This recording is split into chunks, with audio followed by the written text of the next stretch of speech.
Lorsque Jasmine Dubois, femme de ménage épuisée, s'endormit sur le canapé d'Alexandre Beaumont, PDG milliardaire après avoir cumulé 3 emplois en une seule journée, elle ne s'attendait pas à ce que cela change leur vie à jamais. Ce qui avait commencé comme une bévue embarrassante s'est épanoui en une extraordinaire histoire d'amour, contée à travers des notes secrètes laissées çà et là dans son penthouse. Alexandre, prisonnier d'un monde de richesse et de solitude, a trouvé la paix dans les mots de Jasmine, tandis qu'elle découvrait un homme qui la voyait vraiment, là où le reste du monde la traversait du regard. C'est l'histoire de l'amour trouvé dans les endroits les plus inattendus et du courage qu'il faut pour choisir son cœur avant toute chose. Jasmine Dubois se frotta les yeux fatigués alors qu'elle poussait son chariot de nettoyage dans l'ascenseur de service de la Tour Beaumont.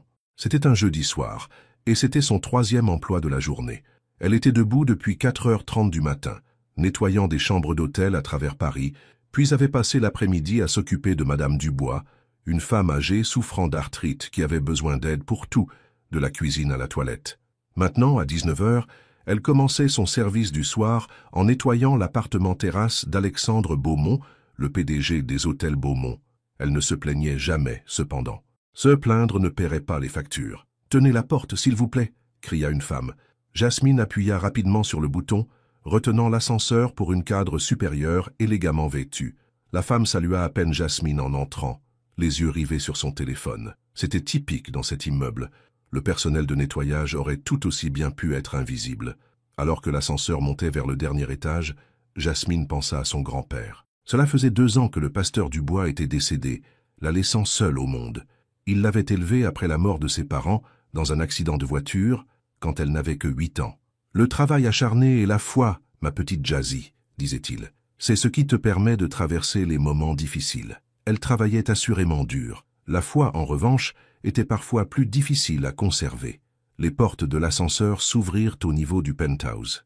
Jasmine poussa son chariot et utilisa sa carte-clé pour entrer dans l'appartement d'Alexandre Beaumont, un homme qu'elle n'avait aperçu que quelques fois en 6 mois de nettoyage chez lui. Le penthouse était immaculé, comme toujours. Monsieur Beaumont était rarement là, et quand il y était, il ne dérangeait quasiment rien. Parfois, elle se demandait pourquoi il avait même besoin d'un service de nettoyage, mais elle n'allait certainement pas remettre en question un salaire régulier. Jasmine s'acquittait de sa routine avec efficacité, époussetait le salon, passait l'aspirateur sur les tapis moelleux, nettoyait la cuisine qui semblait n'avoir jamais été utilisée, changeait la literie dans la chambre principale avec sa vue sur tout Paris. À 21h30, elle avait tout terminé, sauf le bureau. Alors qu'elle poussait la lourde porte en bois, elle fut surprise de trouver une tasse de café sur le bureau et des papiers étalés sur la surface. Monsieur Beaumont avait dû travailler de chez lui aujourd'hui. Elle nettoya soigneusement autour des papiers, ne déplaçant rien sur le bureau. Le service de nettoyage avait des règles strictes à ce sujet. Ne jamais déranger les affaires du client, ne jamais lire leurs papiers, ne jamais toucher à quoi que ce soit de personnel. Alors qu'elle finissait de passer l'aspirateur dans le bureau, Jasmine sentit l'épuisement de sa journée de 16 heures la frapper d'un coup. La pièce sembla légèrement tourner. Elle s'assit sur le bord du canapé en cuir juste pour lasser ses chaussures qui s'étaient défaites. « Juste besoin de me reposer 1 minute » murmura-t-elle. Le cuir était doux, accueillant. Elle s'adossa, juste un instant, juste pour reprendre son souffle. Et puis, sans l'avoir voulu, sans même s'en rendre compte, Jasmine Dubois s'endormit sur le canapé d'Alexandre Beaumont. Alexandre Beaumont entra dans son penthouse juste après minuit. La réunion du conseil d'administration avait duré tard, comme d'habitude. Son père lui avait toujours appris que la dernière personne à quitter la pièce était le vainqueur. Alors Alexandre mettait un point d'honneur à rester plus longtemps que tout le monde. Les leçons de son père lui avaient bien servi en affaires. Dans la vie, c'était une autre histoire. Il desserra sa cravate en se dirigeant vers son bureau. À 32 ans, Alexandre avait fait de la chaîne des hôtels Beaumont l'une des marques de luxe les plus exclusives au monde. Chaque détail était examiné. Chaque employé était tenu au plus haut niveau d'exigence. Alexandre n'acceptait rien de moins que la perfection. Cela l'avait rendu très riche. Cela l'avait rendu très seul. Alors qu'il poussait la porte de son bureau, il s'arrêta brusquement. Il y avait quelqu'un sur son canapé. Son premier réflexe fut d'appeler la sécurité, puis il la reconnut. La femme de ménage. Elle dormait profondément, toujours dans son uniforme, son matériel de nettoyage à proximité. La réaction immédiate d'Alexandre fut l'agacement. C'était peu professionnel. Elle devrait être renvoyée immédiatement. Mais quelque chose l'arrêta. La femme Il s'efforça de se souvenir de son nom. Jasmine, c'était ça, semblait complètement épuisée. Son visage, détendu dans le sommeil, affichait une sérénité qui le frappa. À quand remonter la dernière fois où il avait dormi si profondément? Il resta là pendant plusieurs minutes, à l'observer. Il y avait quelque chose de presque beau dans son abandon à l'épuisement. Elle n'avait pas planifié cela. Elle avait simplement atteint ses limites. Alexandre recula discrètement de la pièce et alla dans sa chambre. Il revint avec une légère couverture qu'il plaça délicatement sur elle. Puis il alla à son bureau, sortit une feuille de son papier à en-tête personnel et écrivit une note. Il la posa sur la table basse où elle la verrait en se réveillant, puis éteignit les lumières et quitta le bureau, fermant la porte derrière lui. Jasmine se réveilla en sursaut. Le soleil entrait par les fenêtres d'une pièce qu'elle ne reconnaissait pas. Un instant, la panique la saisit. Où était-elle? Puis tout lui revint en mémoire. Le travail de nettoyage. S'asseoir juste un instant. S'endormir. Oh non, haleta-t-elle se levant d'un bond. La couverture qui la recouvrait tomba sur le sol. Une couverture? Elle ne se souvenait pas d'avoir eu une couverture. Elle vérifia sa montre. 6h15 du matin. Elle avait dormi toute la nuit. Jamais de sa vie elle n'avait fait preuve d'un tel manque de professionnalisme. Elle serait sûrement renvoyée. Alors qu'elle rassemblait frénétiquement son matériel de nettoyage, elle remarqua un morceau de papier plié sur la table basse. Son nom était écrit à l'extérieur d'une écriture soignée et bleue. D'une main tremblante, elle l'ouvrit. « Vous vous êtes endormi ici comme quelqu'un qui a enfin cessé de lutter contre la gravité. Je vous ai observé dormir. Non pas pour m'immiscer, mais pour me rappeler à quoi ressemble la paix quand elle n'est pas achetée. » C'était simplement signé « AB ». Jasmine lut la note 3 fois, le cœur battant. Monsieur Beaumont l'avait vue endormie sur son canapé. Et au lieu d'appeler la sécurité ou de la renvoyer sur le champ, il lui avait laissé une note. Une note étrangement poétique, presque douce. Elle ne savait pas quoi en penser. Elle termina rapidement de rassembler ses affaires, s'assura que le bureau était en parfait état, et quitta l'appartement à toute hâte, la note soigneusement rangée dans sa poche. Plus tard, ce matin-là, Jasmine appela sa superviseure au service de nettoyage d'élite. « Je suis tellement désolée, Madame Mercier. Je me suis endormie dans l'appartement de Monsieur Beaumont. C'était complètement non professionnel, et je comprendrai si vous devez me laisser partir. » Il y eut une pause à l'autre bout de la ligne. « C'est étrange, » dit Madame Mercier. « Je n'ai reçu aucune plainte. En fait, l'assistante de Monsieur Beaumont a appelé ce matin pour confirmer que vous vous occuperiez du nettoyage du penthouse ce soir, comme d'habitude. » Jasmine fut stupéfaite. « Alors, je ne suis pas renvoyée?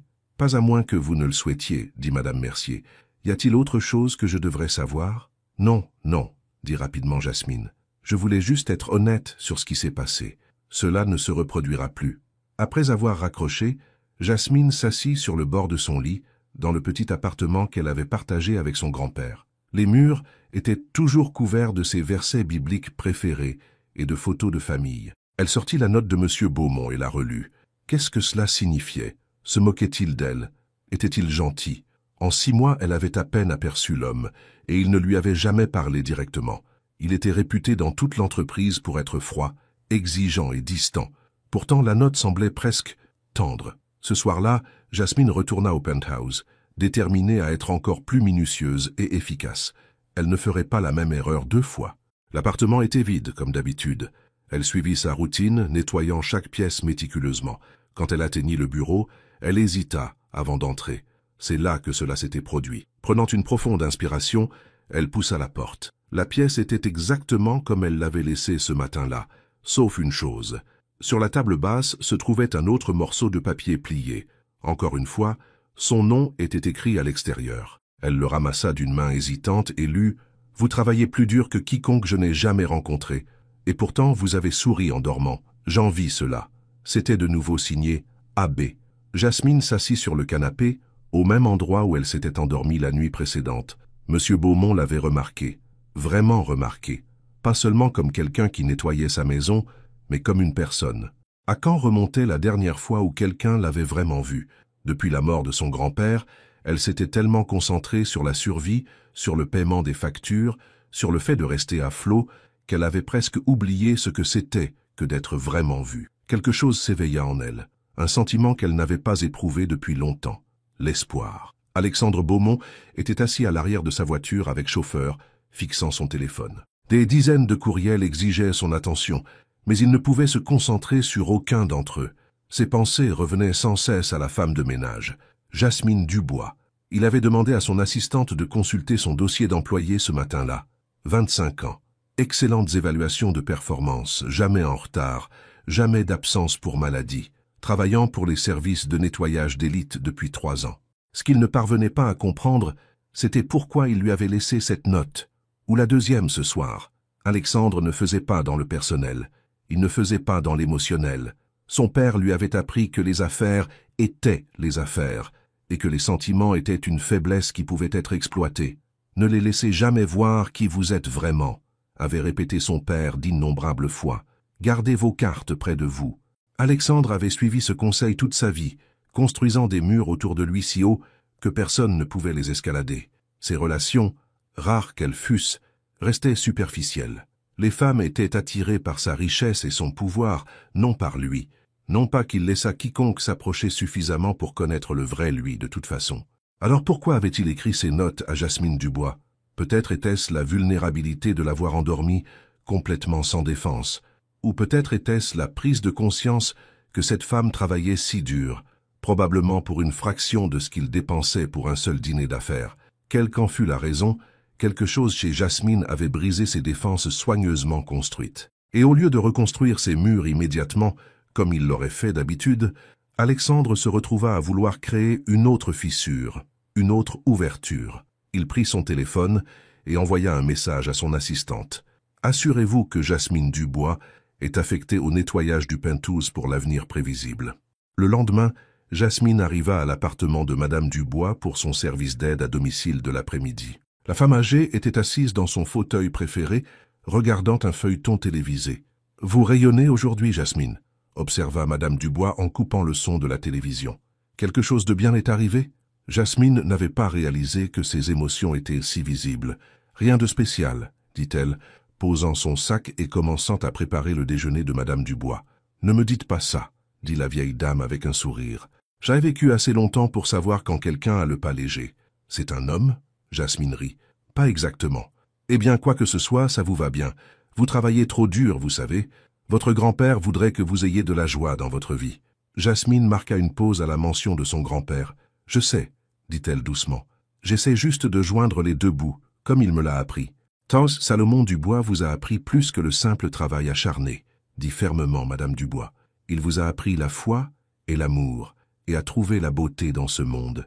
N'oubliez pas ces leçons, pendant que vous vous épuisez à la tâche. » Jasmine hocha la tête, pensant aux notes de M. Beaumont.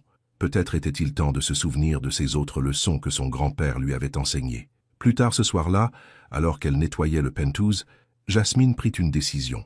Quand elle eut terminé le bureau, elle sortit un morceau de papier de son sac et écrivit sa propre petite note. « Vous n'avez pas à envier la paix, vous pouvez la créer, mais il faudra ralentir suffisamment pour la ressentir. » Elle la laissa glisser entre les serviettes fraîches qu'elle avait déposées dans la salle de bain principale. C'était un geste audacieux, peut-être même insensé. Mais quelque chose disait à Jasmine qu'Alexandre Beaumont avait besoin d'entendre ces mots autant qu'elle avait eu besoin d'entendre les siens. En quittant le penthouse cette nuit-là, Jasmine ressentit quelque chose qu'elle n'avait pas ressenti depuis longtemps, le frémissement de la possibilité, le doux éveil de son cœur. Ce qu'elle ignorait, c'est qu'Alexandre Beaumont était dans son bureau à l'autre bout de Paris, pensant à elle, et que le lendemain, il prendrait une décision qui changerait leur vie pour toujours. Alexandre Beaumont se tenait dans sa salle de bain, fixant la note qu'il avait trouvée glissée entre les serviettes fraîches. Il la relut. « Vous n'avez pas à envier la paix, vous pouvez la créer, mais il faudra ralentir suffisamment pour la ressentir. » Pas de signature, mais il savait qui l'avait écrite. Jasmine Dubois, la femme de ménage qui s'était endormie sur son canapé 2 nuits auparavant. La femme à laquelle il ne pouvait s'empêcher de penser. Alexandre passa sa main dans ses cheveux sombres. Que faisait-il? Il était PDG des hôtels Beaumont, responsable de milliers d'employés et de millions de chiffres d'affaires. Il n'avait pas le temps pour quoi que ce soit. Pourtant, il se retrouva à chercher un stylo et du papier. « La paix n'a jamais été une priorité pour moi », écrivit-il. « Le succès, oui. Mais dernièrement, je me suis demandé ce qui me manquait. » Il hésita, puis ajouta « Merci pour le rappel ». Il signa « Abbé » et la laissa sur sa table de nuit, où elle la trouverait lorsqu'elle ferait le ménage plus tard dans la journée. Cet échange de notes était peu professionnel, voire inapproprié. Mais quelque chose en lui semblait juste, d'une manière que peu de choses avaient été dans sa vie récemment. Jasmine fut surprise de trouver la réponse d'Alexandre Beaumont lorsqu'elle arriva pour son service du soir. Elle ne s'était pas attendue à ce qu'il réponde à sa note. Elle s'était à moitié convaincue qu'elle serait renvoyée pour avoir dépassé les bornes. Elle lut ces mots plusieurs fois, ressentant une connexion avec cet homme qu'elle avait à peine vu. Il y avait de la solitude dans sa note, un soupçon de quelque chose manquant malgré tout son succès. Cela lui rappela ce que son grand-père disait souvent. L'homme le plus riche du monde est pauvre sans amour. Alors qu'elle nettoyait le penthouse ce soir-là, Jasmine pensa à sa propre vie. Elle travaillait 3 emplois juste pour garder l'appartement de son grand-père, pour payer ses frais médicaux, pour survivre. Mais vivait-elle vraiment? Lorsqu'elle atteignit la cuisine, elle remarqua quelque chose de différent. Sur le comptoir se trouvait un petit panier rempli de fruits frais, de viennoiseries et d'une brique de jus d'orange. Une note y était posée. « Vous travaillez de longues heures. Servez-vous. » Abbé. Jasmine fixa le panier. Le geste était si inattendu, si attentionné, qu'elle sentit les larmes lui monter aux yeux. Elle prit une pomme du panier et la croqua tout en continuant de nettoyer. Quand elle eut terminé l'appartement, elle écrivit une autre note et la laissa sur son bureau. « J'ai pris la pomme.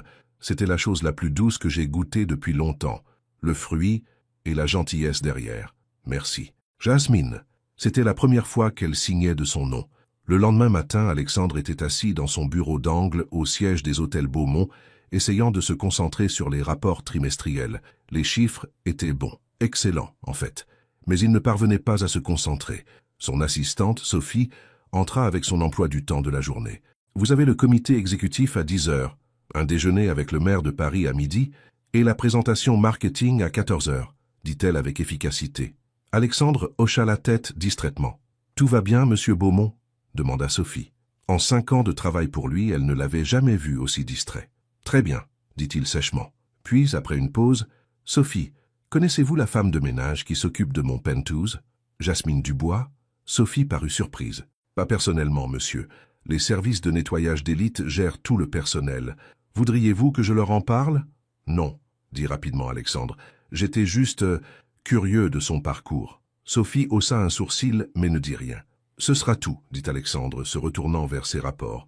Après son départ, Alexandre ouvrit le tiroir de son bureau et en sortit la note que Jasmine avait laissée. La chose la plus douce que j'ai goûtée depuis longtemps. Les mots résonnaient dans son esprit. À quand remontait la dernière fois où il avait fait preuve de gentillesse sans rien attendre en retour? À quand remontait la dernière fois où il s'était lié à quelqu'un qui n'essayait pas d'obtenir quelque chose de lui? Il ne s'en souvenait pas. Ce soir-là, Jasmine arriva à l'église de son grand-père pour le repas communautaire hebdomadaire. Elle y faisait du bénévolat depuis son adolescence, et même avec son emploi du temps chargé, elle ne le manquait jamais. « Voici mon aide préférée », la salua chaleureusement le pasteur Leclerc. « Nous avons salle comble ce soir. » Le sous-sol de l'église était rempli de gens du quartier, des familles peinant à joindre les 2 bouts, des personnes âgées vivant seules, quelques personnes sans abri qui savaient qu'elles pouvaient toujours obtenir un repas chaud ici, les jeudis soirs. Alors que Jasmine aidait à servir la nourriture, elle se retrouva à penser à Alexandre Beaumont. Que penserait-il de cet endroit, de ces gens, de sa vie en dehors de son penthouse impeccable?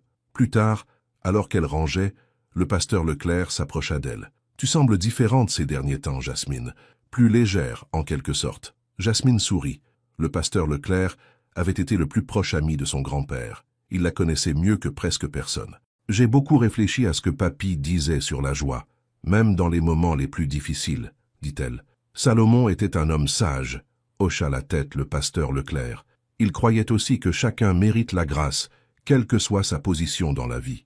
Jasmine considéra ces mots alors qu'elle terminait son travail à l'église et se dirigeait vers son service du soir au penthouse.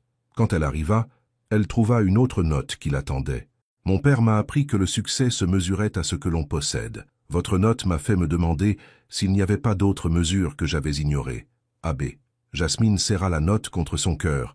Quelque chose se passait entre eux, une connexion se formait à travers ces simples échanges. Cela la ravissait et l'effrayait à la fois. Cette nuit-là, après avoir terminé son nettoyage, elle laissa une note plus longue que d'habitude. « Mon grand-père m'a élevé après la mort de mes parents. Il était pasteur à l'église de la Fraternité. Il m'a appris que la vraie mesure d'une personne n'est pas ce qu'elle possède, mais ce qu'elle donne. Pas seulement de l'argent, mais du temps, de la gentillesse, de l'attention. J'essaie de me souvenir de cela les jours les plus difficiles. Jasmine. Pendant 2 semaines, leurs notes continuèrent. Chaque jour, Jasmine trouvait un message d'Alexandre, et chaque soir, elle lui en laissait un. Ils partagèrent de petites parcelles d'eux-mêmes, construisant un pont entre leurs mondes très différents. Alexandre écrivait sur la pression de diriger l'entreprise de son père, sur les réunions du conseil où il était toujours traité comme le fils plutôt que comme le PDG, sur les nuits où le sommeil le fuyait. Jasmine écrivait sur ses 3 emplois, sur le fait de s'occuper de Madame Dubois, sur sa communauté à l'église, sur ses rêves d'ouvrir un jour une petite entreprise de traiteur. Aucun des deux ne mentionnait de se rencontrer face à face. Cette connexion inhabituelle qu'ils avaient formée existait dans un espace entre les mondes, en sécurité sur le papier, jusqu'au jour où Alexandre décida de changer cela. Jasmine arriva au Penthouse pour son service habituel du soir et fut surprise de voir la porte ouverte par l'assistante d'Alexandre, Sophie. « Bonsoir, mademoiselle Dubois », dit Sophie formellement. « Monsieur Beaumont m'a demandé de vous informer que vous avez la soirée libre payée. » Le cœur de Jasmine se serra. Était-ce la fin? S'était-il lassé de leurs notes? La laissait-il partir en douceur? « Je ne comprends pas, dit-elle. Y a-t-il un problème avec mon travail? »« Ah, pas du tout, l'assura Sophie. Monsieur Beaumont a été très clair. Vos services ont été exceptionnels. Il a simplement demandé que vous preniez cette soirée. Il m'a également demandé de vous donner ceci. » Sophie lui tendit une enveloppe. « Merci, dit Jasmine, la prenant d'une main hésitante. Elle attendit d'être dans l'ascenseur avant de l'ouvrir. À l'intérieur se trouvait une carte avec une adresse à Neuilly-sur-Seine. Pas la tour Valois où se situait le Penthouse, mais un autre immeuble tout proche. 1 heure était écrite en dessous. 19h30. C'était dans 1 heure à peine. Il y avait aussi une note. « Si vous le souhaitez, j'aimerais rencontrer la femme derrière les mots qui ont pris tant de sens pour moi. Aucune pression. C'est votre choix. G.V. » Jasmine Dubois s'appuya contre la paroi de l'ascenseur, le cœur battant. C'était réel. Grégoire Valois voulait la rencontrer. La rencontrer vraiment, non pas en tant que femme de ménage, mais en tant que Jasmine. Elle baissa les yeux vers son uniforme. Elle ne pouvait pas y aller comme ça, mais elle n'avait pas le temps de rentrer chez elle pour se changer. En sortant de l'immeuble, Jasmine prit une décision rapide. Elle prit un taxi jusqu'à un grand magasin à quelques pâtés de maison et utilisa une partie de son argent, précieusement économisé, pour acheter une simple robe bleue et des talons bas. Elle se changea dans la cabine d'essayage du magasin, mettant son uniforme dans le sac de course. À 19h25, elle se tenait devant l'adresse que Grégoire lui avait donnée, rassemblant son courage. C'était un immeuble de luxe plus petit et plus discret que la tour Valois. Elle donna son nom au portier, qui hocha la tête comme s'il l'attendait et la dirigea vers les ascenseurs. « Penthouse », dit-il simplement. « Bien sûr, encore un penthouse. » Alors que l'ascenseur montait, les doutes de Jasmine se multiplièrent. Qu'était-elle en train de faire? Elle était une femme de ménage avec 3 emplois et des montagnes de dettes. Grégoire Valois était l'un des hommes les plus riches de la ville. Ils vivaient dans des mondes complètement différents. Mais elle se rappela alors les mots qu'ils avaient partagés, le lien qu'ils avaient tissé à travers ces simples notes. C'était réel. Quoi qu'il arrive ensuite, c'était réel. Les portes de l'ascenseur s'ouvrirent directement sur un appartement. Il était plus petit que l'autre penthouse de Grégoire, mais restait luxueux. Les rideaux étaient ouverts, révélant une vue imprenable sur les lumières de la ville. Des bougies brûlaient sur plusieurs surfaces, projetant une lueur chaleureuse dans tout l'espace. Et là, debout près de la fenêtre, se trouvait Grégoire Valois. Jasmine l'avait vu quelquefois de loin, mais jamais d'aussi près. Il était plus grand qu'elle ne l'avait imaginé, ses traits plus définis. Il portait une simple chemise boutonnée et un pantalon de ville, sans cravate ni veste de costume. Moins le PDG, plus l'homme. Il se retourna à l'ouverture des portes de l'ascenseur, et son regard rencontra le sien. Un instant, aucun des deux ne parla. « Vous êtes venu, dit-il finalement, sa voix grave et chaleureuse. « Oui, répondit Jasmine, se surprenant elle-même de sa voix si stable. « Je n'étais pas sûr que vous viendriez, admit-il. Moi non plus, dit-elle honnêtement. Il sourit à cela, et quelque chose dans son expression s'adoucit. J'ai eu des conversations avec des chefs d'entreprise puissants, des politiciens, des célébrités. Aucune d'elles ne m'a rendu aussi nerveux que de vous rencontrer ce soir. » Jasmine sentit un sourire se dessiner sur ses lèvres. « Je me suis changée dans une cabine d'essayage de grand magasin, avoua-t-elle. Je ne pouvais pas vous rencontrer dans mon uniforme de ménage. » Grégoire rit, un son authentique qui transforma son visage sérieux. « J'avais envisagé de porter un t-shirt et un jean pour rétablir l'équilibre. Mon assistante a mis son veto à l'idée. » La tension brisée, Jasmine s'avança dans l'appartement. « Alors, c'est ici que Grégoire Valois se cache quand il n'est pas à l'autre Penthouse. » Il hocha la tête. « C'est là que je viens quand j'ai besoin de m'échapper. Personne ne connaît cet endroit, à part Marguerite. Et maintenant vous. » La signification de cela n'échappa pas à Jasmine. Il la laissait entrer dans une partie de sa vie qu'il gardait privée du monde. « J'ai pensé que nous pourrions dîner, » dit Grégoire, désignant une petite table dressée pour deux près de la fenêtre. Rien d'extraordinaire, juste une conversation qui n'implique ni papier ni stylo. « J'aimerais beaucoup, » dit Jasmine. Alors que Grégoire la conduisait à la table, elle remarqua sa main planant près de son bas du dos, sans la toucher vraiment. Toujours le gentleman. La table était magnifiquement dressée, avec des bougies et des fleurs fraîches. Une bouteille de vin était ouverte, en train de respirer. Le repas était déjà servi. Saumon grillé, légumes rôtis, pain frais. « C'est vous qui avez cuisiné ça ?» demanda Jasmine, surprise. Grégoire rit à nouveau. « Non, ça aurait été un désastre. J'ai fait appel à un traiteur, mais j'ai dressé la table moi-même.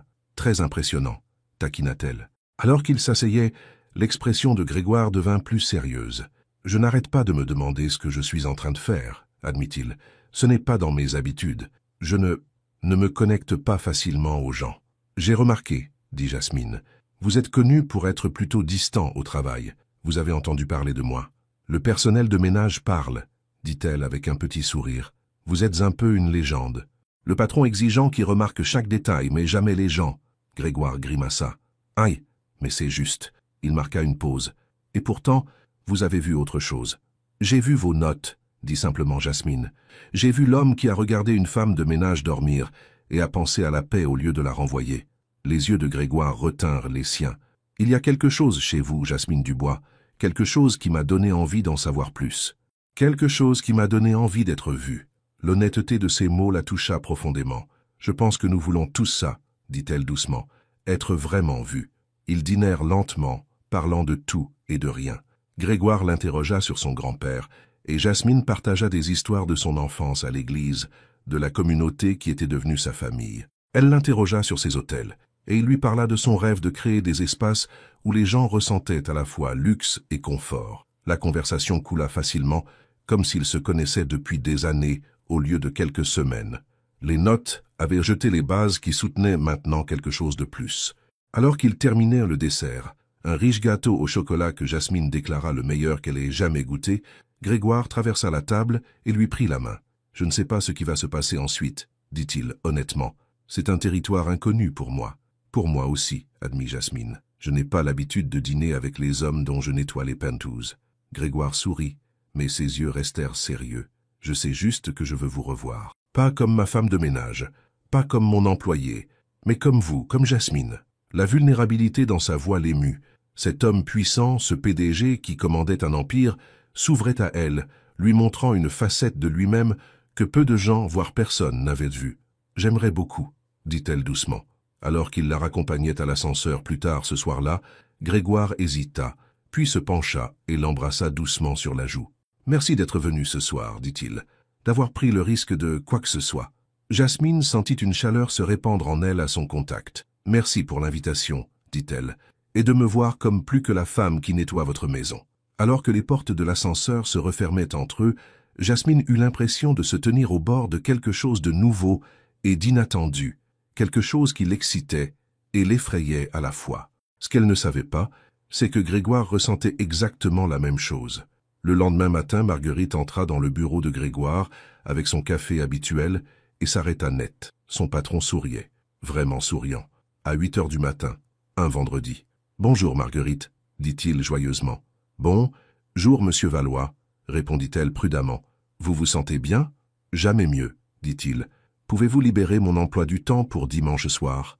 J'ai des projets. » Marguerite haussa un sourcil mais prit note sur sa tablette. « Bien sûr, autre chose. » Grégoire hésita puis dit « Oui, j'aimerais des informations sur l'église de la communauté de l'espoir, dans le quartier de l'Est parisien, je crois. » Maintenant, les deux sourcils de Marguerite étaient levés. « Une église, monsieur ?»« Oui, Marguerite, une église. Y a-t-il un problème ?»« Pas du tout, » dit-elle rapidement. « Je vous aurai les informations avant midi. » En quittant son bureau, Marguerite se demanda ce qui s'était passé exactement la nuit précédente. Quoi que ce fût, cela avait changé quelque chose chez Grégoire Valois, et d'après ce qu'elle pouvait voir, c'était un changement pour le mieux. Jasmine arriva à l'appartement de Madame Dufour cet après-midi-là, encore flottant sur le souvenir de son dîner avec Grégoire. « Eh bien, regardez-vous, » dit Madame Dufour dès qu'elle entra. « Quelqu'un marche sur un nuage aujourd'hui. » Jasmine sourit en aidant la vieille femme à s'asseoir dans sa chaise préférée. « C'est si évident que ça? Ma chérie, tu rayonnes pratiquement. Ne me dis pas, tu as enfin rencontré quelqu'un. Peut-être, admit Jasmine. C'est compliqué. Les bons le sont toujours, dit sagement Madame Dufour. Raconte-moi. » Alors que Jasmine préparait le déjeuner, elle se retrouva à partager des bribes de son histoire avec Grégoire, les notes, le dîner, le lien qu'ils avaient tissé. « Il est différent de tous ceux que j'ai rencontrés, dit-elle. Il est puissant et plein de succès, mais aussi solitaire, je pense. Il y a une douceur en lui qu'il ne montre pas au monde. » Madame Dufour écouta attentivement. « On dirait que tu vois l'homme derrière le masque, dit-elle. C'est rare et précieux. Mais fais attention à ton cœur, Jasmine. Les hommes comme ça, avec de l'argent et du pouvoir, ils vivent dans un monde différent. Je sais, dit doucement Jasmine. Croyez-moi, je sais. » Plus tard ce soir-là, alors que Jasmine nettoyait l'appartement d'un autre client, elle avait été retirée de la rotation du Penthouse Valois, un changement qu'elle comprenait, mais qui lui semblait toujours étrange. Son téléphone vibra avec un SMS d'un numéro inconnu. « Dimanche soir, dîner chez moi à nouveau, ou ailleurs si vous préférez. Votre choix. Grégoire. » Jasmine sourit à sa franchise. Elle pouvait presque entendre sa voix dans les mots. Elle répondit. « Votre appartement était parfait. Dimanche me convient. » Sa réponse arriva presque immédiatement. « J'ai hâte. Plus que vous ne l'imaginez. » Jasmine rangea son téléphone, mais la chaleur de ses mots resta avec elle pendant qu'elle terminait son travail. Quoi qu'il se passait entre eux, quel que soit le pont qu'ils construisaient entre leurs différents mondes, elle ne le combattait plus. Elle l'embrassait, avec toute son incertitude et sa promesse. Le dimanche soir ne pouvait pas arriver assez vite pour Jasmine. Elle se retrouva à compter les heures, quelque chose qu'elle n'avait pas fait depuis qu'elle était enfant, attendant le matin de Noël. Grégoire Valois avait réveillé en elle quelque chose qui était en sommeil depuis longtemps, l'espoir, l'excitation, la possibilité. Elle choisit sa tenue avec soin, une simple robe verte que son grand-père lui avait achetée pour sa remise de diplôme universitaire. C'était la plus belle chose qu'elle possédait, et elle ne l'avait pas portée depuis ses funérailles. « Qu'en penses-tu, papy ?» demanda-t-elle à voix haute en se regardant dans le miroir. « Est-ce que je suis folle ?» Elle pouvait presque entendre son rire profond et chaleureux. « Suis ton cœur, Jazzy », aurait-il dit, mais garde les yeux ouverts. Quand elle arriva au penthouse privé de Grégoire ce soir-là, elle le trouva à l'attendre, un sourire nerveux sur le visage. « Vous êtes magnifique, » dit-il simplement. « Merci, » répondit-elle, sentant une rougeur lui monter aux joues. « Vous n'êtes pas mal non plus. » Il rit, le son plus détendu que la première fois qu'ils s'étaient rencontrés. « J'essaie. Bien que je doive admettre que j'ai changé de chemise 3 fois, je n'ai pas été aussi nerveux pour un rendez-vous depuis le lycée. »« C'est ça alors ?» demanda Jasmine, se surprenant par son audace. « Un rendez-vous » Grégoire la regarda directement dans les yeux. « J'aimerais que ce le soit, si ça vous convient. »« Ça me convient parfaitement, » dit-elle doucement. Le dîner fut encore meilleur que leur première rencontre. Grégoire avait commandé dans un restaurant différent, et ils s'assirent à la petite table près de la fenêtre, regardant les lumières de la ville scintiller en dessous. Ils parlèrent de tout, son enfance avec son grand-père, sa relation compliquée avec son père, leurs rêves et leurs déceptions. « Je n'aurais jamais pensé diriger l'entreprise aussi tôt, » admit Grégoire. « Mon père a fait une crise cardiaque quand j'avais 28 ans. Soudain, j'étais responsable d'un empire que je n'étais même pas sûr de vouloir. Le voulez-vous maintenant ?» demanda Jasmine. Grégoire réfléchit à la question. « Certaines parties. J'aime créer de beaux espaces pour les gens. J'aime le défi de faire quelque chose d'excellent. Mais la politique, la pression constante, la solitude au sommet, ça, je pourrais m'en passer. » Jasmine hocha la tête. « Mon grand-père disait que le succès sans quelqu'un avec qui le partager est comme une belle chanson que personne n'entend jamais. »« Votre grand-père était un homme sage, » dit Grégoire. « J'aurais aimé le rencontrer. Il vous aurait aimé, » dit Jasmine. « Une fois qu'il aurait dépassé les costumes élégants et le titre de PDG. » Grégoire sourit. « Et vous, m'aimez-vous au-delà des costumes élégants et du titre de PDG ?» Jasmine soutint son regard. « Je pense que je suis en bonne voie. » Après le dîner, Grégoire la surprit en lui prenant la main et en la menant à la cuisine. « J'ai une confession à faire, » dit-il. « Je ne sais pas cuisiner du tout, mais j'ai toujours voulu apprendre. Je pensais que peut-être... »« Vous voulez que je vous apprenne ?» demanda Jasmine, ravie. « Si ça ne vous dérange pas.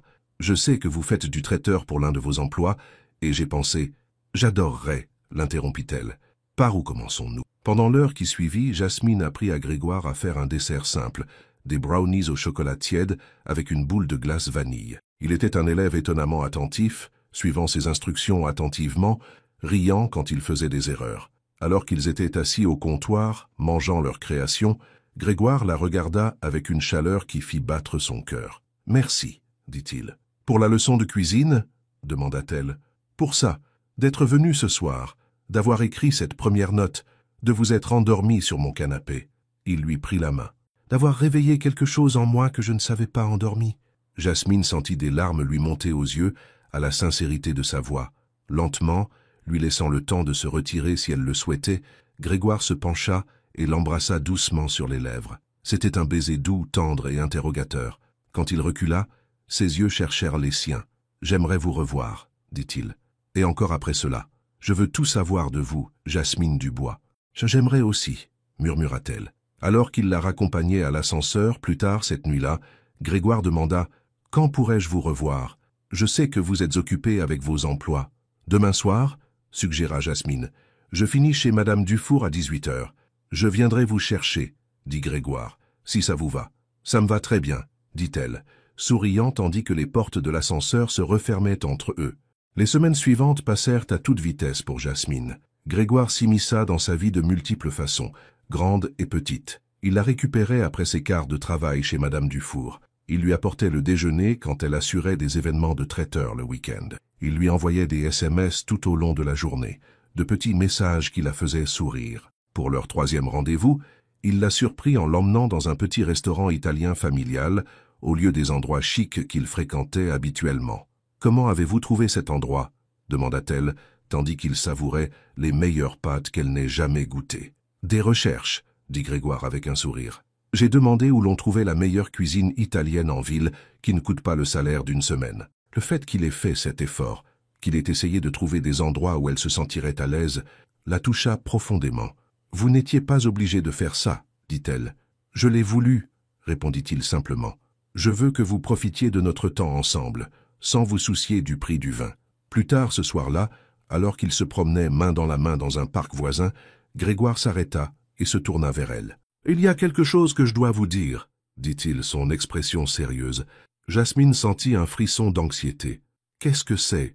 Je n'ai jamais rien ressenti de tel pour personne auparavant, » dit-il, sa voix basse et intense. « Quand je suis avec vous, j'ai l'impression de pouvoir respirer, comme si je n'avais pas à être le PDG ou le fils de mon père. Je peux juste être moi. » Jasmine sentit les larmes lui monter aux yeux. « Je ressens la même chose, » murmura-t-elle. Grégoire la serra dans ses bras et l'embrassa, plus profondément qu'auparavant. Quand ils se séparèrent enfin, tous deux essoufflés, il posa son front contre le sien. « Je crois que je tombe amoureux de vous, Jasmine Dubois, » dit-il doucement. « Je crois que je tombe amoureuse de vous aussi, Grégoire Valois, » répondit-elle. Au fur et à mesure que leur relation s'approfondissait, ils commencèrent à partager davantage leur vie l'un avec l'autre. Grégoire assista au service du dimanche à l'église de la communauté de l'Espoir avec Jasmine, s'asseyant tranquillement à ses côtés dans le banc, écoutant attentivement le sermon du pasteur Durand. Après, alors qu'il saluait les gens dans le sous-sol de l'église, Jasmine le présenta simplement comme « mon ami Grégoire ». Mais les sourires complices de la congrégation, en particulier du pasteur Durand, lui dirent qu'il voyait la vérité. « Votre grand-père serait fier de vous, » lui dit le pasteur Durand alors qu'il partait. « Vous avez gardé son esprit de générosité vivant dans cette église. » Grégoire la regarda curieusement alors qu'ils se dirigèrent vers sa voiture. Qu'est-ce qu'il voulait dire par là? Jasmine hésita puis opta pour l'honnêteté. Après la mort de mon grand-père, il m'a laissé une petite police d'assurance-vie. Même si j'avais besoin de l'argent pour les factures, j'en ai fait don en partie à la banque alimentaire de l'église. C'est ce qu'il aurait voulu. Grégoire resta silencieux un instant. « Vous m'étonnez, » dit-il finalement. « Vous avez 3 emplois. Vous croulez sous les frais médicaux liés à la maladie de votre grand-père, et pourtant vous donnez toujours aux autres. » Jasmine haussa les épaules, mal à l'aise avec ses éloges. « Ce n'est pas grand-chose.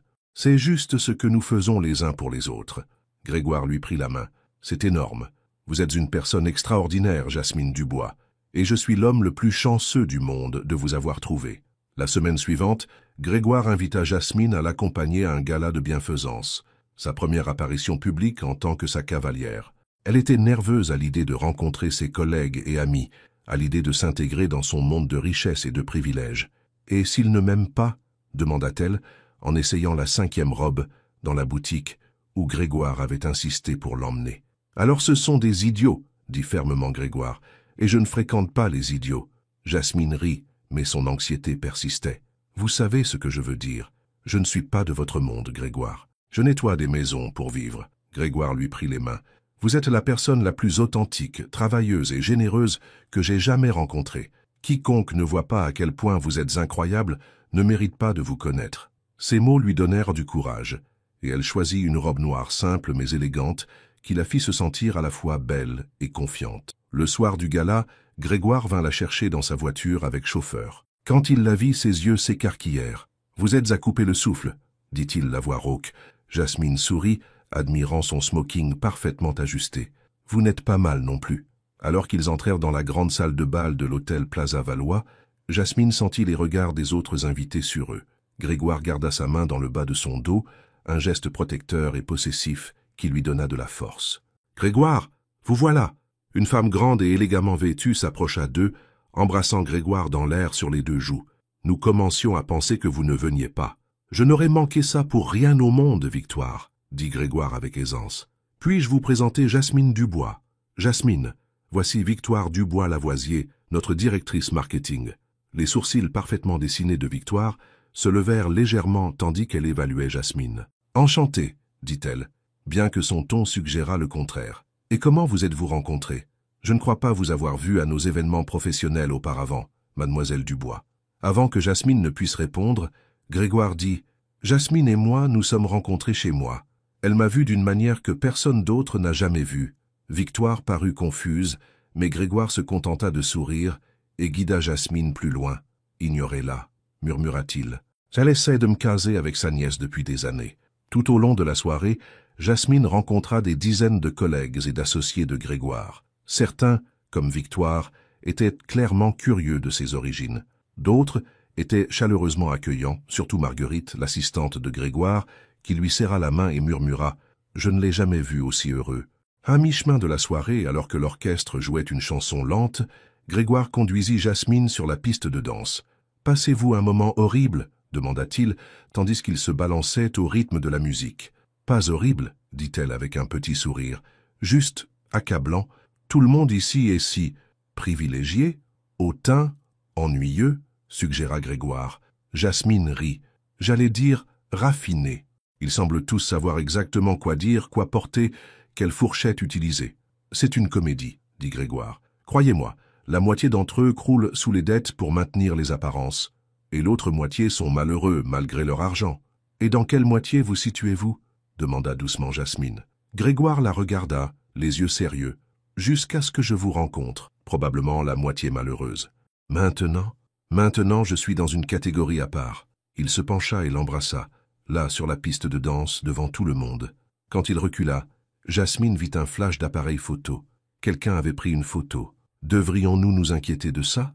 demanda-t-elle. Grégoire secoua la tête. « Laisse-les parler. Je ne cache pas ce que je ressens pour toi. » Le reste de la soirée passa dans un flou. Alors qu'ils s'apprêtaient à partir, un homme d'âge mûr et distingué les arrêta. « Guillaume » dit-il, la voix tranchante. « Un mot. » Guillaume se tendit à ses côtés. « Jasmine, voici Richard Beaumont, mon père. » Les yeux de Jasmine s'écarquillèrent. Guillaume lui avait dit que son père avait pris sa retraite de PDG après sa crise cardiaque, mais qu'il était toujours président du conseil d'administration. « Enchanté de vous rencontrer, monsieur Beaumont, » dit-elle en lui tendant la main. Richard Beaumont ignora sa main, fixant plutôt son fils. « En privé, Guillaume. » La mâchoire de Guillaume se serra, mais il hocha la tête. « Attends-moi dans la voiture, » dit-il à Jasmine. « Je n'en aurai que pour 1 minute. » Jasmine se dirigea vers la voiture, sentant le regard froid de Richard Beaumont sur elle tout le long du chemin. 10 minutes plus tard, Guillaume la rejoignit, le visage sombre comme un orage. « Que s'est-il passé ?» demanda-t-elle, alors que la voiture s'éloignait de l'hôtel. « Rien d'important, » dit Guillaume, mais sa voix était tendue de colère. « Guillaume, » dit Jasmine doucement, « parle-moi. » Il soupira, passant une main dans ses cheveux. « Mon père a des inquiétudes concernant notre relation, concernant toi. »« Parce que je suis femme de ménage ?» demanda Jasmine, essayant de masquer la douleur dans sa voix. « Parce que tu ne fais pas partie de notre cercle social, » dit Guillaume amèrement. Parce que c'est un snob et un maniaque du contrôle qui pense pouvoir encore dicter ma vie. Qu'est-ce que tu lui as dit? Guillaume lui prit la main. Je lui ai dit que pour la première fois de ma vie, j'avais trouvé quelqu'un qui me rendait heureux. Quelqu'un de vrai. Quelqu'un qui me voit moi et non pas mon compte en banque ou mon nom de famille. Et s'il ne peut pas l'accepter, tant pis pour lui. Jasmine se blottit contre lui, à la fois touchée par sa défense et inquiète du fossé que cela pourrait creuser dans sa famille. « Je ne veux pas me mettre entre toi et ton père, » dit-elle. « Tu ne le fais pas, » l'assura Guillaume. « Lui et moi sommes en désaccord depuis des années. C'est juste la dernière bataille d'une très longue guerre. » Quand ils atteignirent l'immeuble de Jasmine, Guillaume la raccompagna jusqu'à sa porte. « Je suis désolé pour ce soir, » dit-il. « Pour mon père. »« Ça, c'est match, ne le sois pas, » dit Jasmine. « J'ai passé un moment merveilleux avec toi. C'est tout ce qui compte. » Guillaume l'embrassa pour la bonne nuit, la serrant fort comme s'il avait peur de la laisser partir. « Je t'aime, » murmura-t-il contre ses cheveux. C'était la première fois qu'il prononçait ces mots directement. « Je t'aime aussi, » répondit-elle, sachant au fond de son cœur que c'était vrai. Le lendemain matin, Jasmine fut surprise de voir son téléphone sonner avec un appel de Madame Leclerc. « Madame Leclerc, tout va bien ?»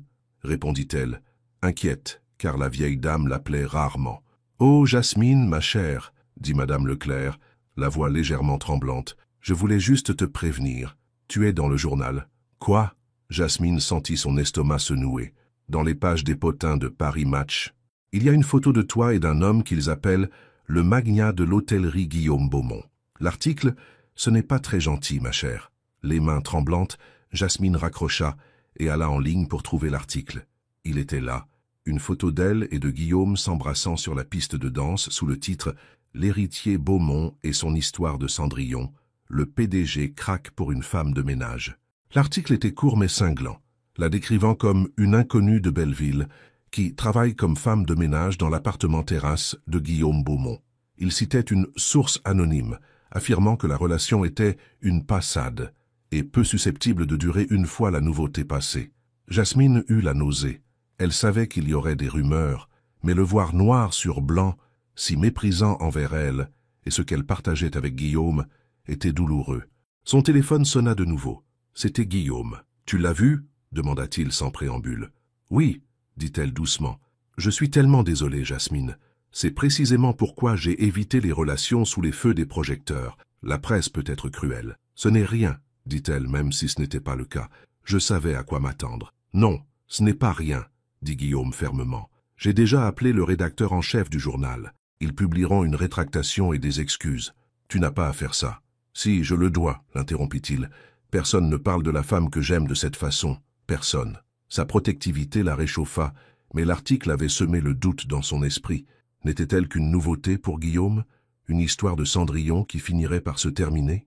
Guillaume, dit-elle lentement, te demandes-tu parfois si nous sommes trop différents? Si cela peut vraiment fonctionner? Il y eut un moment de silence à l'autre bout du fil. Puis Guillaume dit « J'arrive, nous devons en parler en personne. » 30 minutes plus tard, on frappa à sa porte. Quand elle ouvrit, Guillaume se tenait là, toujours dans les vêtements qu'il avait portés la veille, les cheveux ébouriffés comme s'il les avait passés et repassés dans ses mains. « Puis-je entrer ?» demanda-t-il. Jasmine s'écarta pour le laisser entrer. C'était la première fois qu'il venait dans son appartement, et elle était parfaitement consciente de sa petitesse et de sa modestie par rapport à ses appartements terrasses. Guillaume ne sembla ni le remarquer, ni s'en soucier. Il prit ses deux mains dans les siennes. « Écoute-moi bien, dit-il intensément. Je me fiche de ce que disent les journaux. Je me fiche de ce que pense mon père. Je me fiche de tout ça. La seule chose qui m'importe, c'est toi, nous. Mais ils ont raison, n'est-ce pas ?» dit Jasmine, exprimant la peur qui grandissait en elle depuis qu'elle avait lu l'article. « Nous venons de mondes différents. Tu es un PDG. Je nettoie des maisons pour vivre. Et cela t'importe ?» demanda Guillaume, sondant son visage. Jasmine hésita. « Non, dit-elle finalement. Ce qui m'importe, c'est que quand je suis avec toi, je me sens moi-même. Je me sens comprise. Je me sens aimée. C'est ce qui m'importe aussi, dit Guillaume. Tout le reste n'est que bruit. Il la serra dans ses bras, la tenant fermement. J'ai passé toute ma vie à essayer de répondre aux attentes de mon père, à essayer d'être le PDG parfait, le parfait Beaumont. Avec toi, je n'ai pas besoin d'essayer. Je peux juste être. Jasmine enfouit son visage dans sa poitrine, inspirant son parfum, sentant le battement régulier de son cœur. Nous pouvons y arriver, continua Guillaume, si nous le voulons tous les deux assez fort. Tu le veux, Jasmine? Tu nous veux? Elle leva les yeux vers lui. vers la vulnérabilité dans ses yeux, l'espoir et la peur qui s'y mêlaient.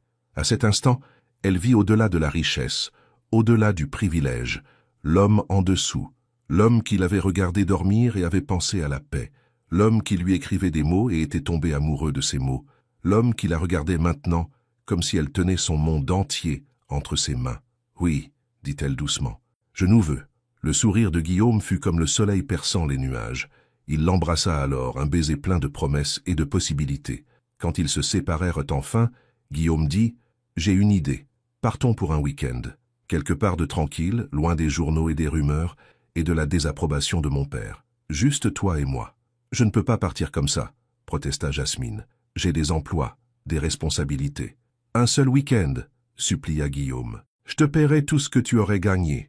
S'il te plaît, Jasmine, je veux te montrer quelque chose. » Il y avait une telle sincérité dans sa voix que Jasmine se surprit à hocher la tête. « D'accord, un week-end. Prépare une valise, » dit Guillaume, souriant comme un enfant. « Nous partons vendredi après ton service chez Madame Leclerc.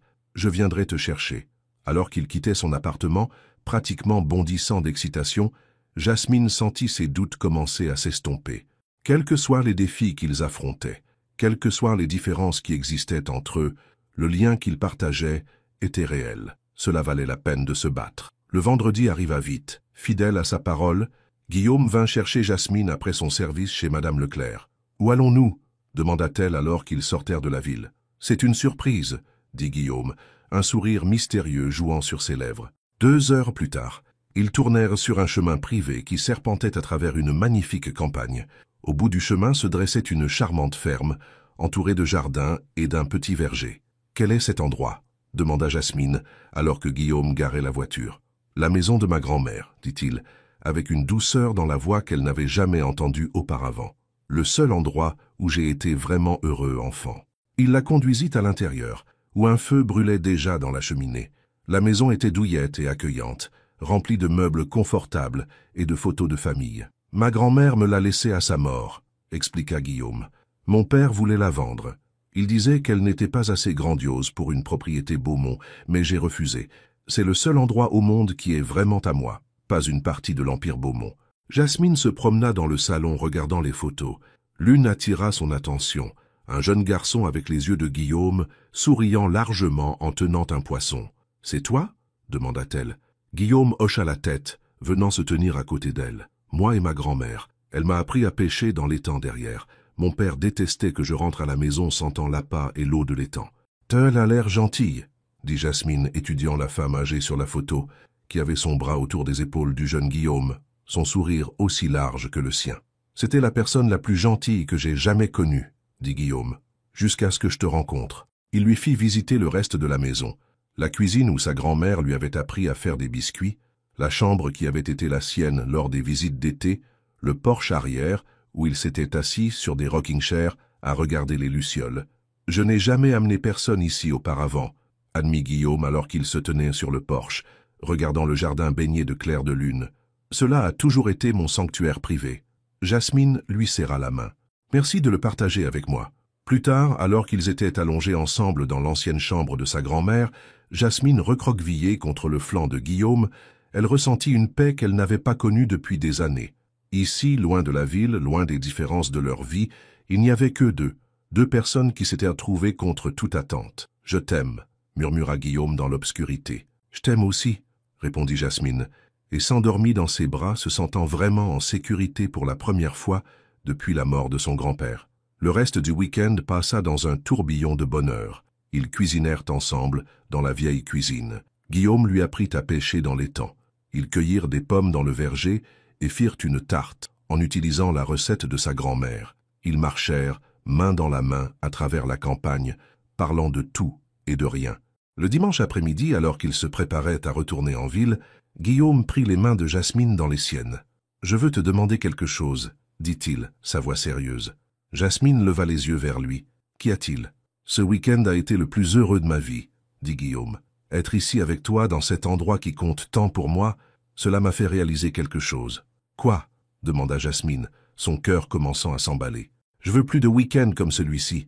Je veux des matins et des soirs et tout le reste avec toi, Jasmine. Je ne veux pas juste sortir avec toi. Je veux construire une vie avec toi. Jasmine sentit les larmes lui monter aux yeux. « Est-ce que tu dis ce que je pense que tu dis ?» Guillaume sourit, fouillant dans sa poche. « J'avais prévu de faire ça différemment, peut-être dans un restaurant chic ou sur un toit avec les lumières de la ville en dessous. Mais en étant ici avec toi, j'ai réalisé que ces endroits ne sont pas nous. C'est ici, nous. » Il ouvrit sa main pour révéler une petite boîte en velours. C'était la bague de ma grand-mère. Mon grand-père la lui a donnée ici même, dans cette maison. Elle me l'a laissée avec une note qui disait « Donne ceci à quelqu'un qui t'apporte la paix ».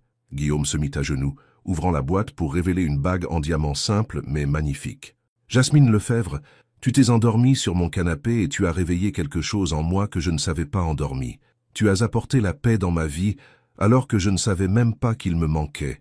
Veux-tu m'épouser » Jasmine ne put parler, une boule dans la gorge. Des larmes coulaient sur ses joues tandis qu'elle hochait la tête, tendant sa main tremblante.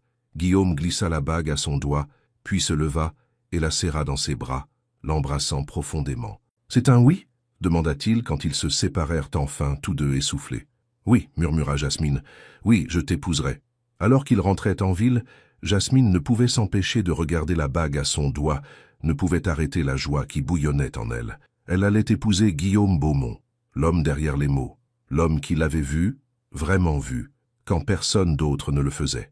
Ce qu'elle ne savait pas, c'est que pendant qu'ils savouraient leur week-end paisible à la campagne, de retour en ville, Richard Beaumont avait été occupé, et la tempête qui se préparait allait mettre leur amour à l'épreuve d'une manière qu'ils ne pouvaient imaginer. Lorsque Guillaume et Jasmine retournèrent en ville dimanche soir, ils flottaient encore sur la joie de leur fiançailles. Guillaume déposa Jasmine à son appartement avec un baiser prolongé et la promesse de l'appeler le matin. « Et j'ai hâte de le dire à tout le monde », dit Jasmine, admirant la bague à son doigt. « Moi aussi », répondit Guillaume, ses yeux remplis d'amour, en commençant par mon père. « Il est temps qu'il accepte que tu fasses partie de ma vie de façon permanente. » Jasmine ressentit un pincement d'anxiété à la mention de Richard Beaumont, mais elle le repoussa.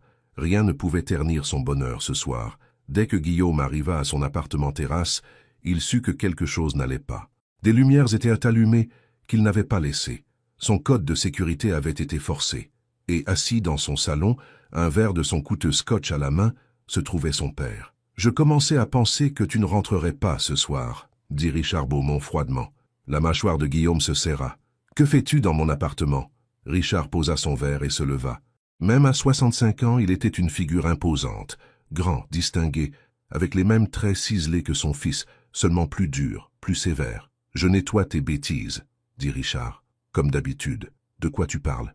Richard ramassa un dossier sur la table basse et le jeta vers Guillaume. « Ton petit flirt avec la femme de ménage. Ça se termine maintenant. » Guillaume ouvrit le dossier et y trouva un rapport sur Jasmine. Son historique professionnel, ses dossiers financiers, même des photos d'elle à l'église, et avec Madame Leclerc. « Tu l'as fait enquêter ?» demanda Guillaume, sa voix dangereusement basse. « Bien sûr que oui, » dit Richard d'un ton désinvolte. « Quelqu'un devait veiller aux intérêts de la famille. »« Jasmine n'est pas un intérêt familial, » dit Guillaume, contenant à peine sa colère. « C'est la femme que j'aime, la femme que je vais épouser. » Un instant, Richard parut sincèrement surpris, puis il rit un son dur sans humour. « Marié ?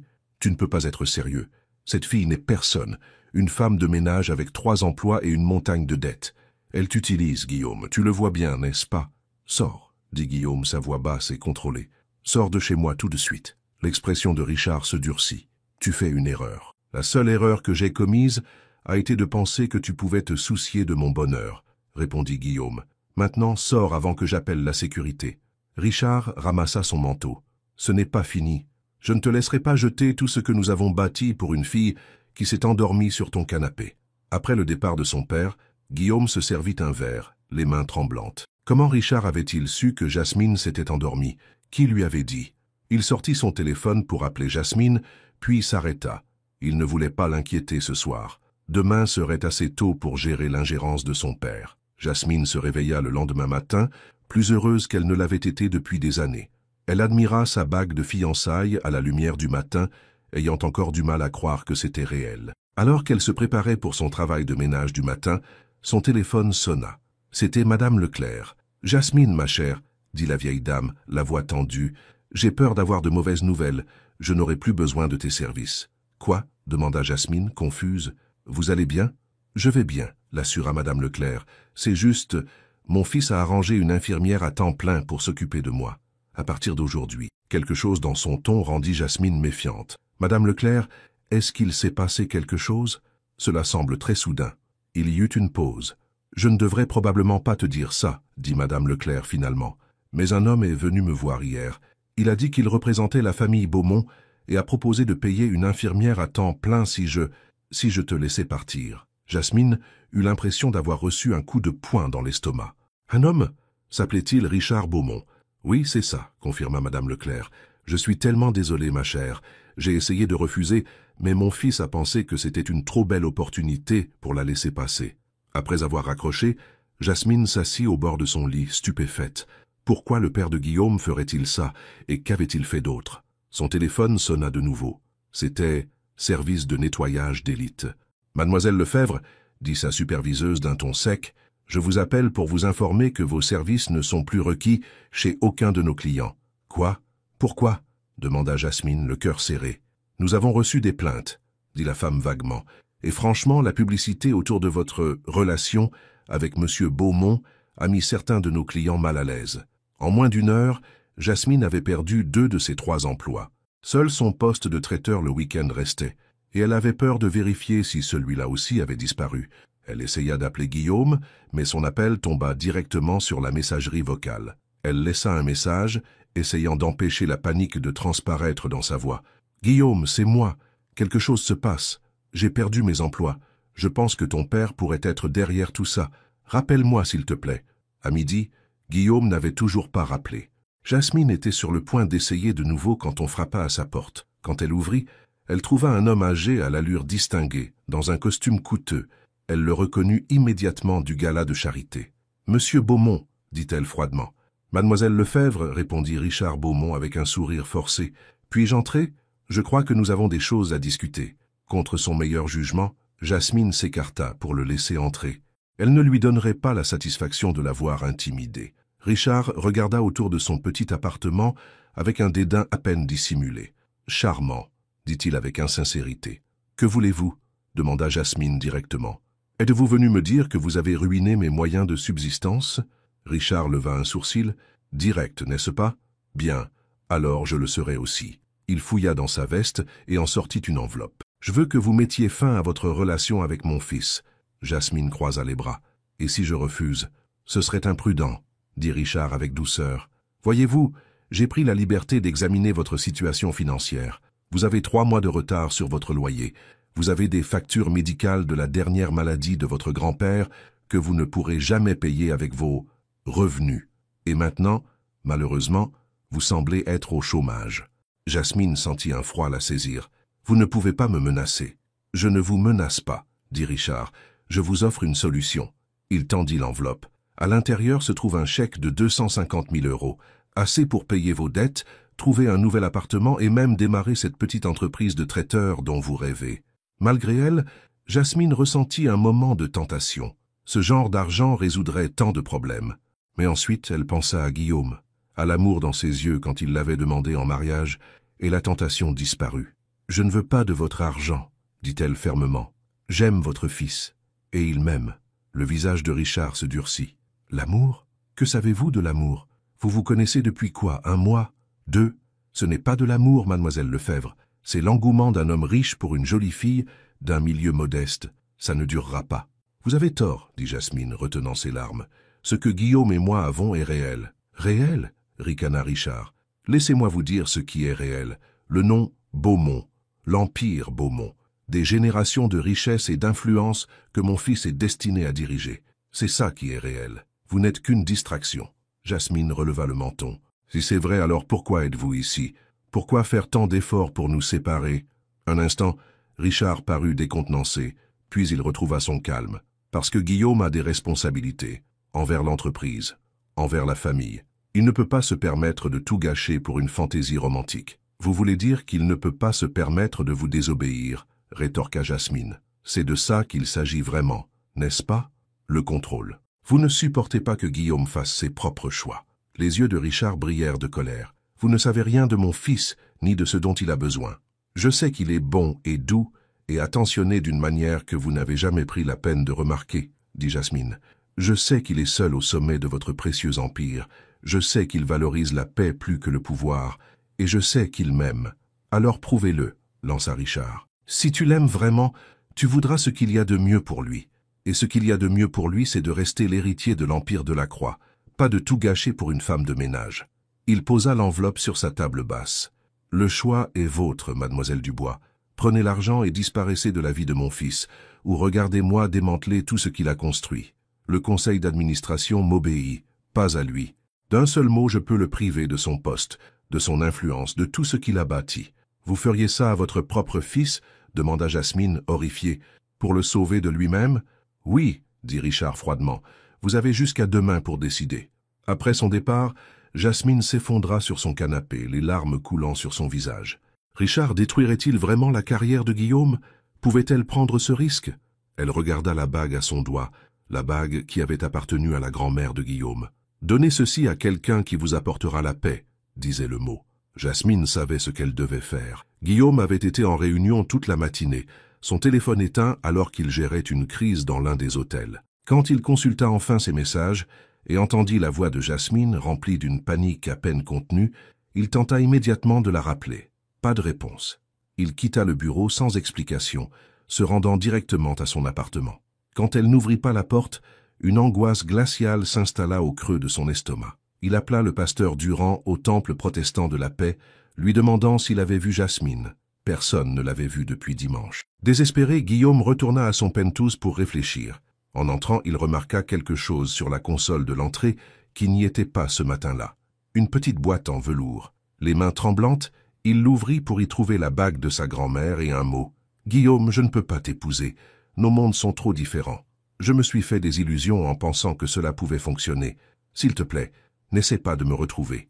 Je suis parti recommencer ma vie ailleurs. Je chérirai toujours les moments que nous avons passés ensemble, mais c'est mieux ainsi. Jasmine. » Guillaume lut le mot encore et encore, incapable de croire ces mots. Cela ne ressemblait pas à Jasmine. Quelque chose n'allait pas. Et puis il sut. Son père. Une rage folle l'envahit alors qu'il attrapait ses clés et se dirigeait vers la porte. Richard Delacroix était allé trop loin cette fois. Richard Delacroix savourait un cognac dans son bureau lorsque son fils fit irruption, les yeux injectés de fureur. « Qu'as-tu fait » demanda Guillaume. Richard posa calmement son verre. « Je suppose que tu parles de ton ex-fiancé. Qu'est-ce que tu lui as dit » La voix de Guillaume était dangereusement calme. « De quoi l'as-tu menacé ?»« J'ai simplement souligné les réalités de la situation, » dit Richard. La jeune femme était assez sensée pour comprendre. « Elle s'appelle Jasmine, » dit Guillaume à travers des dents serrées. « Et c'est la femme que j'aime, la femme que je vais épouser. » Richard secoua la tête. « Plus maintenant, semble-t-il. Elle t'a rendu ta bague, n'est-ce pas ? Elle a pris l'argent et est partie. Exactement comme je l'avais prédit. »« L'argent » demanda Guillaume. « Tu l'as payé pour me quitter ?»« Je lui ai offert un nouveau départ, » corrigea Richard. « Loin de tout cela. C'était la solution la plus aimable pour tout le monde. » Guillaume s'approcha de son père, les poings serrés le long de son corps. « Dis-moi où elle est. »« Je n'en ai aucune idée, » dit Richard. « Et même si je le savais, je ne te le dirais pas. C'est fini, Guillaume. Accepte-le et passe à autre chose. La nièce de Victoria Leclerc est toujours disponible, je crois.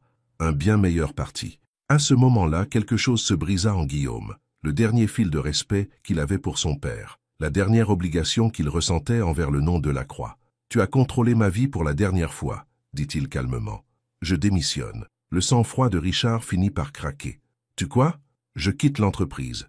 Je quitte le conseil. Je quitte d'être ta marionnette. Trouve quelqu'un d'autre pour perpétuer le précieux héritage de Lacroix. »« Ne sois pas ridicule, » balbutia Richard. « Tu ne peux pas démissionner, c'est ton droit de naissance. »« Regarde-moi faire, » dit Guillaume en se tournant pour partir. « Si tu sors par cette porte, tu n'auras plus rien, » appela Richard après lui. « Pas de poste, pas d'influence, pas de fortune. » Guillaume s'arrêta et regarda son père, un homme qui avait tout et ne comprenait rien. « J'aurai ma paix, » dit-il simplement, et sortit. Jasmine était assise sur un banc, au temple protestant de la paix, fixant le vitrail que son grand-père avait tant aimé. Il représentait le bon pasteur, retrouvant sa brebis égarée. Elle était venue ici après avoir rendu la bague de Guillaume, incapable de retourner à son appartement, incapable d'affronter ce qu'elle avait fait. Elle n'avait pas pris l'argent de Richard. Elle ne pourrait jamais faire ça. Mais elle avait renoncé à Guillaume pour le protéger, et la douleur était presque insupportable. « Je pensais te trouver ici, » dit une voix douce. Le pasteur Durand s'assit à côté d'elle, ses yeux bienveillants remplis d'inquiétude. « Guillaume de la Croix vous cherche partout, dit-il. Jasmine essuya ses larmes. « Je ne peux pas le voir, je ne peux pas expliquer. »« Ne peut pas ou ne veut pas ?» demanda doucement le pasteur Durand. « Son père a menacé de détruire la carrière de Guillaume si je ne le quittais pas, » admit Jasmine. « Tout ce pourquoi Guillaume a travaillé, partit à cause de moi. Je ne pouvais pas laisser ça arriver. » Le pasteur Durand resta silencieux un instant. « Votre grand-père avait l'habitude de dire que l'amour n'est pas l'amour s'il prend des décisions pour l'autre personne. Il doit leur faire confiance pour choisir eux-mêmes. »« Qu'est-ce que ça signifie ?» demanda Jasmine. « Cela signifie qu'en quittant Guillaume pour le protéger, vous lui avez enlevé son choix, » expliqua le pasteur Durand. « Vous avez décidé ce qui était le mieux pour lui sans lui donner son mot à dire. » Jasmine n'y avait pas pensé de cette façon. « J'essayais juste de le protéger. »« Je sais, » dit gentiment le pasteur Durand. « Mais le vrai amour signifie rester ensemble, affronter les problèmes ensemble, ne pas fuir pour protéger l'autre personne. » Alors que ces mots s'ancraient, la porte de l'église s'ouvrit. Jasmine leva les yeux pour voir Guillaume debout, ses yeux trouvant les siens immédiatement. Le pasteur Durand lui tapota la main et se leva. « Je crois que vous avez des choses à vous dire tous les deux, » dit-il, et quitta discrètement l'église. Guillaume marcha lentement le long de l'allée et s'assit à côté de Jasmine, laissant un petit espace entre eux. « Ton père te l'a dit, » dit Jasmine, sa voix à peine un murmure. Guillaume hocha la tête. « Une partie. J'aimerais entendre le reste de ta part. » Jasmine lui raconta tout. Les emplois perdus, la visite de Richard, les menaces, l'argent qu'elle n'avait pas pris, le choix impossible qu'elle pensait devoir faire. « Je voulais juste te protéger, » termina-t-elle, les larmes coulant sur son visage. « Je ne pouvais pas être la raison pour laquelle tu perdais tout ce pourquoi tu as travaillé. » Guillaume prit sa main, son pouce effleurant l'emplacement vide où la bague de sa grand-mère avait été. « Jasmine, regarde-moi, » dit-il doucement. Quand elle leva les yeux vers les siens, il continua. « Tu n'es pas la raison de quoi que ce soit que mon père fasse. Ses actions sont les siennes. Ses manipulations, ses menaces, c'est sa responsabilité, pas la tienne. Mais ta carrière, j'ai démissionné, » dit simplement Guillaume. Jasmine le regarda sous le choc. « Tu quoi? J'ai quitté l'entreprise, j'ai tout abandonné, et tu sais quoi? Pour la première fois de ma vie, je me sens libre. Mais l'empire de la Croix, tes hôtels, ton héritage... » Guillaume secoua la tête. « Rien de tout cela n'a d'importance sans toi. Quand j'ai lu ton mot, quand j'ai cru t'avoir perdu, j'ai réalisé quelque chose. Le succès, le pouvoir, la richesse, ils n'ont aucun sens si je dois sacrifier mon âme pour les obtenir. Et c'est ce que j'ai fait pendant des années, sacrifiant des morceaux de moi-même pour plaire à mon père, pour répondre à ses attentes. » Il prit ses deux mains dans les siennes. « Tu as apporté la paix dans ma vie, Jasmine. Tu m'as montré ce qui compte vraiment. Je ne renoncerai pas à ça, ni pour mon père, ni pour le nom de la Croix, ni pour rien. »« Mais que vas-tu faire ?» demanda Jasmine. Guillaume sourit. « Tu te souviens de la maison de campagne de ma grand-mère, l'endroit où je t'ai demandé en mariage? Qu'est-ce que tu dirais d'y vivre? On pourrait la rénover, en faire notre maison. Mais ton travail, j'ai des idées, » dit Guillaume, ses yeux s'illuminant d'excitation. « J'ai toujours voulu créer des hôtels plus petits, plus personnels, des endroits qui ressemblent à une maison, pas à des vitrines froides de la richesse. J'ai des économies, des investissements que mon père ne peut pas toucher. On pourrait commencer quelque chose de nouveau, ensemble. » Jasmine n'arrivait pas à croire ce qu'elle entendait. « Tu abandonnerais tout, pour moi ?»« Pas pour toi, » corrigea doucement Guillaume. « Pour nous, pour la vie que nous pourrions construire ensemble. Une vie avec un but, un sens et la paix. » Il plongea la main dans sa poche et sortit la boîte en velours contenant la bague de sa grand-mère. « Je te le demande à nouveau, Jasmine Dubois. Veux-tu m'épouser? Veux-tu construire une nouvelle vie avec moi? Une vie qui ne soit pas définie par les attentes de mon père ou le nom de la Croix, mais par ce que nous créerons ensemble ?» En regardant ses yeux, Jasmine ne vit que de l'amour et de la certitude. Il avait fait son choix, tout comme elle avait fait le sien. Mais tandis qu'elle avait choisi de fuir pour le protéger, il avait choisi de rester et de se battre pour eux. « Oui !» murmura-t-elle, alors que de nouvelles larmes, de joie cette fois, remplissaient ses yeux. « Oui, je t'épouserai. » Guillaume lui glissa la bague à nouveau au doigt, là où elle appartenait, et l'embrassa avec tout l'amour qu'il avait dans son cœur. 6 mois plus tard, Jasmine se tenait dans le jardin de ce qui était maintenant leur maison, l'ancienne ferme qui avait appartenu à la grand-mère de Guillaume. L'endroit était transformé, les jardins restaurés à leur ancienne gloire, la maison rénovée mais conservant son charme douillet.